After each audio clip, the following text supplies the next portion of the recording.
Eburnio ha vuelto a estar con ustedes.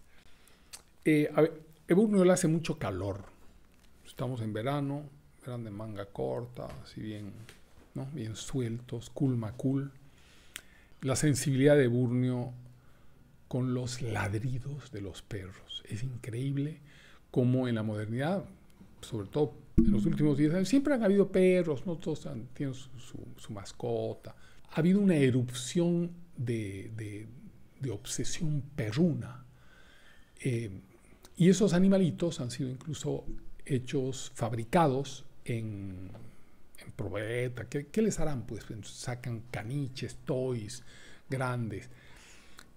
Y algo que deberían hacer por un problema legislativo, debería legislarse, es que también dentro de esa ingeniería no ladren, ¿no? Porque los dueños, como son el ser humano es un irresponsable y un falta de respeto con el derecho de los prójimos, he ahí que todos tienen perros, bellísimo, lindo, van al parque, ya está entrando la cosa cívica, ¿no? De cuidar los saldos que van dejando los perritos, pero los ladridos lo enloquecen a Eburnio, Eburnio me enloquece a mí, o sea, somos dos enloquecidos por el ladrido de los perros.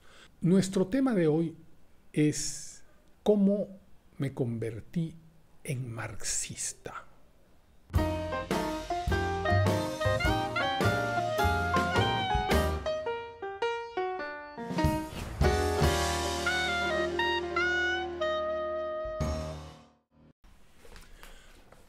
Tenía 12 años, vivía en el Perú, me estaba yendo a Venezuela, había vivido aquí en el Perú 1 año y medio, y un amigo de mi padre tenía un libro que se llamaba Principios Elementales de Filosofía Materialista, si no me equivoco, George Politzer, famoso en aquella época.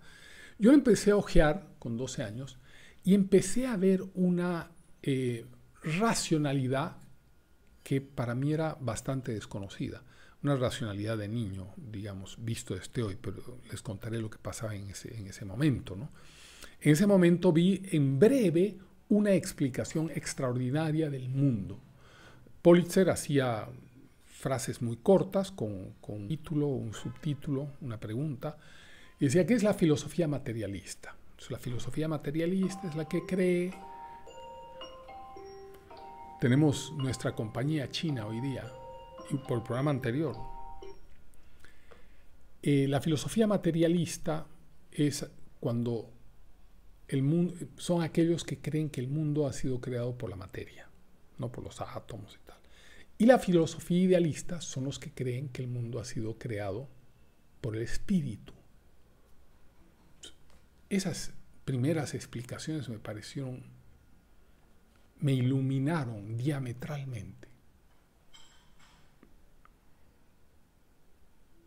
En adelante sentí mucho poder a los 12 años porque llegué a Caracas y los interpelaba a mis tíos, les decía, ¿tú eres materialista o eres idealista? Entonces, tenía como un instrumento a mis amiguitos cuando entré al colegio, ni les cuento, era como, ¿no?, un matonaje intelectual. Entonces, a partir de eso empecé a encontrar la oferta que existía para darle a un niño inquieto, que además me preocupaban mucho los pobres. De niño había visto los pobres descalzos, verdaderamente indigentes, ¿no?, en Bolivia. Llegué al Perú y también no eran como los pobres de ahora que tienen zapatos Nike, no importa, reusados o regalados, pero ya no hay. El capitalismo ha creado tanta producción de bienes que hasta los más pobres llegan a artículos de segunda mano, de ropa usada, ¿no? Pero en esa época no. En esa época era verdaderamente menesterosa la gente. Entonces, eso me producía mucha consternación. Yo había sido monaguillo, ¿no?, casi cura. Entonces, la religión había influido en todos nosotros de una manera capital para tener una preocupación por los más pobres. En Caracas, rápidamente encontré un amigo de mi colegio, Salomón Raidán, del Colegio Santa Mónica, con quien empecé a crecer ideológicamente. Él tenía un hermano, Enrique, tenía un primo, Jorge, que eran mayores y habían leído, que nos dieron listas de qué libros había que leer, ¿no? Manifiesto Comunista, Nikitin, es una lista larga de libros que nosotros leíamos con fruición, entendíamos una cuarta parte, pero citábamos los libros, íbamos a ver las películas de propaganda de Fidel Castro, salíamos emocionados con 13, 14 años a caminar por los próceres en Venezuela, a sentirnos unos revolucionarios, que acabamos de ver un justiciero en Fidel Castro diciéndole a un campesino: siembra chirimoyas y no caña, ¿no? Una serie de cosas. Y el imperialismo, ¿no? Ese mal malvado, la ramera de Babilonia, ¿no? Al frente, para nosotros era muy importante. No había oferta que no fuera marxista para unos jóvenes inquietos, preocupados, necesitados de tener una mirada del mundo que no fuera la normal, digamos, de cualquier pedestre. A los 15, 16 ya nos íbamos a ingeniería, Salomón y yo, a la Facultad de Ingeniería. Participábamos en las asambleas, aunque éramos unos niños, y salíamos a tirar piedras en las Tres Gracias, en una plaza que hay contra la policía, y huíamos, y nos llegaba el gas, ¿no? Entonces, íbamos al centro de Caracas, también fuimos al centro de Caracas activista. Apareció un partido político del cual yo me hice parte, Salomón no quiso, el PST venezolano, trotskistas, ¿no? Una cosa muy monacal, había que ir a barrer la casa del partido, que queda en un barrio venezolano caraqueño que se llama La Pastora, tradicional. Ahí tenía el partido su casa, estudiábamos, hacíamos grupos de estudio. Y así fui pasando por esa temporada marxista. Me inscribí en economía y filosofía en la noche. Cuando entré en filosofía empecé a ver Aristóteles. Una cosa extraña, ¿no? Porque hasta los 17, 18 años, cuando empecé a ver Aristóteles, Platón, Escoto Erígena, ¿no? Yo hasta entonces conocía, para mí la verdad era solamente marxista. Con Salomón nos habíamos querido ir a Chile, cuando Allende, a estudiar en la Escolatina un programa solo marxista. O sea, economía marxista, filosofía marxista. O sea, nada que no fuera ese dogma, porque no queríamos otra cosa. Pero ya en filosofía empecé a mirar otras cosas. Llegué a la Argentina en el año 72 y me enamoró mucho la idea del anarquismo. O sea, de que el Estado es un fastidio y que se está imponiendo sobre la sociedad. Para mí eso fue una idea magnífica y a partir de ello me declaré anarquista porque además la militancia en la libertad, el amor por la libertad. Ahora, esos anarquistas que éramos entonces no son los anarcocapitalistas, pero tienen cosas en común. Tienen cosas en común la libertad y la sospecha con que miramos el Estado.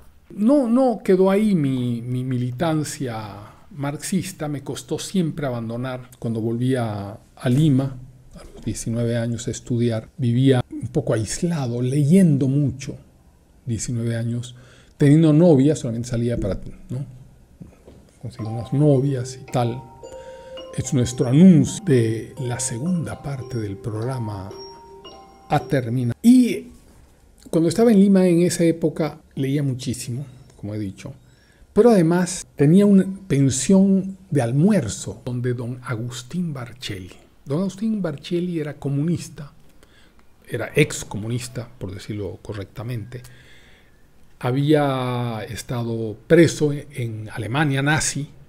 Su papá, que era italiano, lo había conseguido liberar, demostrando. Y eso que él venía de Rusia, de la Unión Soviética, ¿no? Era un militante comunista, había ido a la Unión Soviética, o sea, tenía sus blasones. Lo habían exiliado a Chile. En Chile, siendo peruano, había sido jefe de la Juventud Comunista Chilena. Pero cuando traduce los procesos de Moscú, se da cuenta del horror que es Stalin y decide renunciar al partido porque él sabía que el Partido Comunista es en realidad una sucursal de Moscú, ¿no? Todos los partidos comunistas son sucursales de Moscú que hacen exactamente lo que Moscú dice. Si quiere congraciarse con un gobierno porque necesita trigo, bueno, se congracia. Si necesita atacar a un gobierno, entonces usa al Partido Comunista en favor de sus intereses. Como un instrumento, es como un proxy. Y don Agustín, todos los días de Dios, que almorzaba ahí 4 o 5 veces por semana, me aleccionaba. Creció mi conocimiento del marxismo, leí mucho más, me peleaba con él, por supuesto, para molestar. Estudiaba marxismo para ir a hurgarle la paciencia a don Agustín, como todo joven. En esos años, volví a Bolivia en el año 78, la dictadura de Banzer produjo una amnistía y todos los exilados, entre ellos mi padre, que era la razón por la que yo estaba fuera de Bolivia, volvimos a Bolivia y ahí comenzó un periodo de 3 años muy intenso con sobre todo la literatura, la poesía, con un grupo de amigos muy queridos, y también la militancia, pero volcado al mundo sindical, al mundo político. Daba clases de sindicalismo a los mineros, también daba un poco de marxismo, en los barrios marginales, con sacerdotes italianos. Entonces, otra vez, ¿por qué después me vuelvo capitalista? De repente lo podremos ver en otra ocasión. Pero en ese momento la oferta para una persona sensible que quería cambiar el mundo para bien, por lo menos para una persona sensible, ingenua, joven, era el marxismo, el anarquismo de aquella época, la violencia, la revolución, porque no se iban a cambiar las cosas fácilmente, había que cambiar radicalmente las cosas. Teníamos que hacer un trámite en Francia. En esa época me voy a Francia y resulta que en el interín, en el vuelo, cuando estoy en vuelo Lima-París, resulta que hay un golpe de Estado en Bolivia y se entrona una dictadura del narcotráfico.